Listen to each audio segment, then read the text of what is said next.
এই যে নিয়ে নিলাম কাঁকরোলের এই ধোকা, এটা যে কি সুস্বাদু হয়েছে তা তোমাদের ভাষায় বলতে পারবো না। দারুণ দারুণ। অনেক রকম তো খেয়েছো, এইভাবে ভিতরে কাঁকরোল দিয়ে একবার ধোকাটা খেয়ে দেবো।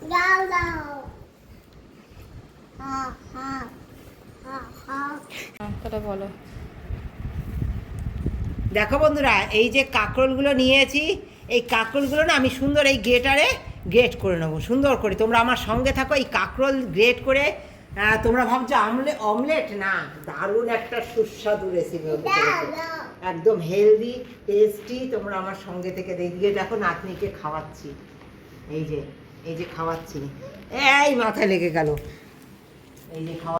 এবার চলে এসেছি, তোমরা তো দেখলে কাঁকরোল আমি গ্রেট করে নিয়েছি। এবার সেই কাঁকরোল দেখো আমি সুন্দর করে একটা ব্যাটার তৈরি করবো। কী কী দিয়ে করবো তোমরা আমার সঙ্গে থাকো। হ্যাঁ দেখো, এই যে কাঁকরোলগুলো নিয়েছি, এই কাঁকরোলটা সুন্দর আমি এতে দিয়ে দেবো।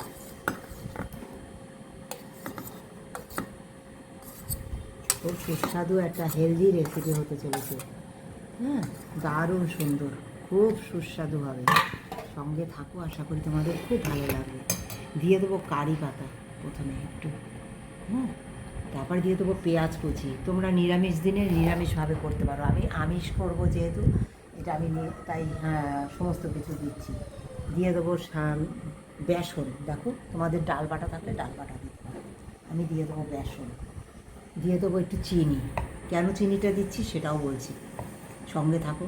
সামান্য হলুদ, পরিমাণ মতো লবণ, কালো জিরে বন্ধুরা। হ্যাঁ, এই যে কারি পাতা দিচ্ছি না, এর স্বাদ হবে অতুলনীয়। দিয়ে দেবো সামান্য লঙ্কা কুচি, হ্যাঁ, পরিমাণ মতো, তোমরা যেরকম যে ঝাল খাও সেই অনুসারে। একটা ডিম দেখো ফেটে নেব, দিয়ে এর মধ্যে দিয়ে দেবো। তোমাদের যদি মনে করো জলের দরকার তবে তোমরা জল দেবে, আগে থেকে জল দেবে না। বেসনে যতটা দরকার হবে ততটা দেবে। দেখো সুন্দর করে এটা মেখে নেবো, সুন্দর করে মেখে নেবো। তারপর তোমরা আমার সঙ্গে থাকো। এটা কি তৈরি হতে চলেছে আশা করি তোমাদের খুব ভালো লাগবে।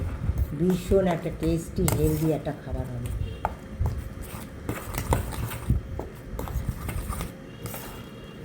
এবার দিয়ে দেবো লেবুর রস, গন্ধরাজ লেবুর রস।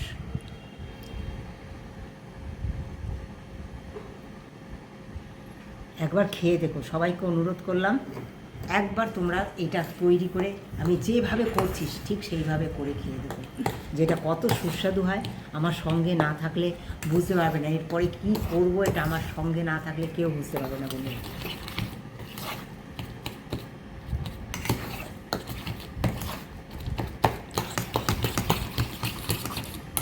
এতে দিয়ে দেবো আমি একটু তেল, আমি সর্ষে তেল দিলাম, তোমরা ঘি বা সাদা তেল যেটা যা খুশি দিয়ে দিতে পারো।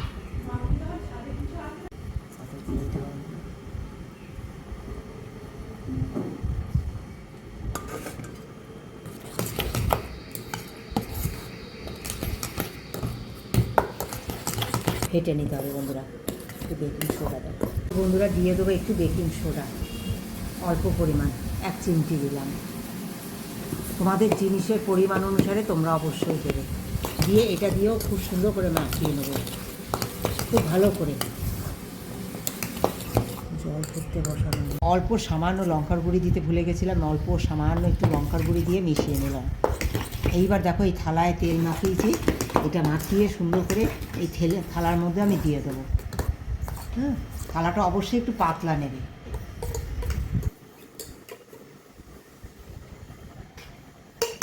বন্ধুরা একটু এরকম করে স্প্রেস করে নেবে যাতে কোনো লাঞ্চ ভিতরে না থাকে। সুন্দর, এবার বসিয়ে দেবো আমি এটা।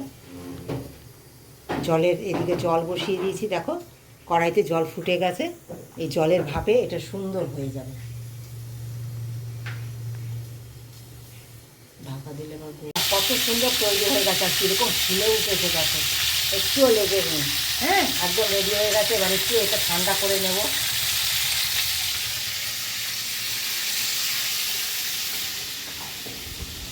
ফ্যানের তলায় রেখে এটা একটু ঠান্ডা করে নেবো বন্ধুরা। দেখো কত সুন্দর হয়েছে স্পঞ্জি। দেখো বন্ধুরা, এটা একটুখানি আমি সাইড দিয়ে একটু ছাড়িয়ে নিয়েছি, ছাড়িয়ে নিয়ে কত সুন্দর দেখো উঠে গেছে। এই, হ্যাঁ, এবার এটা আমি সুন্দর পিস পিস করে বন্ধুরা কেটে নেব। হ্যাঁ, সুন্দর করে কেটে নেব আমি। বেসন দেখো বন্ধুরা, এবার তেল গরম করে নিয়েছি, সুন্দর দেখো পিস পিস করে কেটে নিয়েছি। এগুলো সুন্দর করে আমি ভেজে নেব, হালকা হালকা করে, খুব বেশি ভাজবো না, হালকা হালকা করে ভেজে নেব। এটা শুধু ভাজা খেতেও দারুণ লাগে, খেয়ে দেখুন একবার, দারুণ স্বাদ হয়, দারুণ। এই যে ধোকাটা করেছি না, এই ধোকাটা মানে তোমরা শুধু ভাতে ডালের সঙ্গে একবার খেয়ে দেবো, দারুণ লাগে, দারুণ হেভি খেতে হয়। খেয়ে দেখো একবার। আমি সবাইকে বললাম তোমরা ধনে পাতা দিয়ে করো, কারি পাতা দিয়ে, এইভাবে গন্ধরাজ কাঁকরোলের ধোকা কেমন লেগেছে একটা কমেন্ট করে জানিও, আর করে খেয়ে কেমন লেগেছে সেটাও একবার জানিও। দেখো বন্ধুরা, সুন্দর টমেটোটা পেঁয়াজটা ভাজা হয়ে গেছে। এবার দেখো বন্ধুরা, আমি দিয়ে দেবো আদা আর রসুন পরিমাণ মতো। হ্যাঁ, আমার অল্প, যেহেতু আমার ধোকাগুলো অল্প পরিমাণ, তোমাদের পরিমাণ অনুসারে তোমরা অবশ্যই দেবে।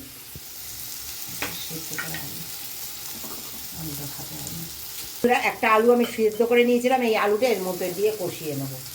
তোমরা আলুটা ভেজে নিতে পারো, কিন্তু আমার এর সঙ্গে অল্প আলু তো, অল্প আমার এর সঙ্গে ভাজা হয়ে যাবে, তাই আমি আলাদা করে ভাজিনি। যেহেতু আমি কম তেল মশলায় তোমরা জানো রান্না করি। দিয়ে দেবো একটু জল। কেন জল দিচ্ছি বলো তো বন্ধুরা? এই যে শুকনো গুঁড়ো মশলা দেবো, কাশ্মীরি লঙ্কার গুঁড়ো, হলুদের গুঁড়ো, সামান্য ধনে জিরের গুঁড়ো, সব কিছু দিয়ে দেবো।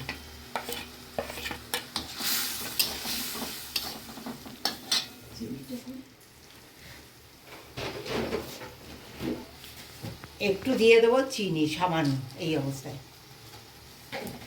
একবার তোমরা খেয়ে দেখো, অনেক রকম তো ধোকা খেয়েছো, কিন্তু এইভাবে সবজি দিয়ে ধোকা একবার খেয়ে দেখো। হ্যাঁ, দারুণ লাগে বন্ধুরা খেতে। হ্যাঁ, তো মশলা ধোয়া থালাটার জলটাও আমি দিয়ে দেবো, দিয়ে একটু তেল ছাড়া পর্যন্ত কষিয়ে নেবো বন্ধুরা। দেখো বন্ধুরা, সুন্দর মশলা কষানো হয়ে গেছে, সুন্দর তেল ছেড়ে দিয়েছে মশলা থেকে। এবার দিয়ে দেবো একটু গরম জল। দেখো বন্ধুরা, তেল ছেড়ে দিয়েছে, এবার একটু গরম জল দিয়ে দেবো। তরকারিটা তাহলে খুব সুস্বাদু হবে আর খুব তাড়াতাড়ি হয়ে যাবে। ওই যেটা ওই বন্ধুরা, সুন্দর জলটা ফুটে গেছে, আর 2 মিনিট আমি জাল দিয়েও নিয়েছি জলটা, মশলার গন্ধটা চলে যাওয়ার জন্য। এবার ভেজে রাখা কাঁকরোলের ধোকাগুলো সুন্দর দিয়ে দেবো। এটা দিয়ে আর জাল দেবো না বন্ধুরা, কারণ এটা ভাপে হয়েছে, এটা অলরেডি তৈরি হয়ে গেছে, একদম রেডি আমার কাঁকরোলের ধোকা। কেমন লেগেছে রেসিপিটা একটা কমেন্ট দিয়ে জানিও বন্ধুরা, তোমরা অবশ্যই কমেন্ট দিয়ে জানিও। দিয়েছিলে তাদেরকে অনেক ধন্যবাদ, অনেক ভালোবাসা আমার তরফ থেকে। এইভাবে ভালোবাসা দিয়ে সঙ্গে থেকো, পাশে থেকো। আর রেসিপিটা কেমন লেগেছে একটা কমেন্ট দিয়ে, নিজেরা তৈরি করে খেয়ে একটা কমেন্ট দিয়ে জানিও।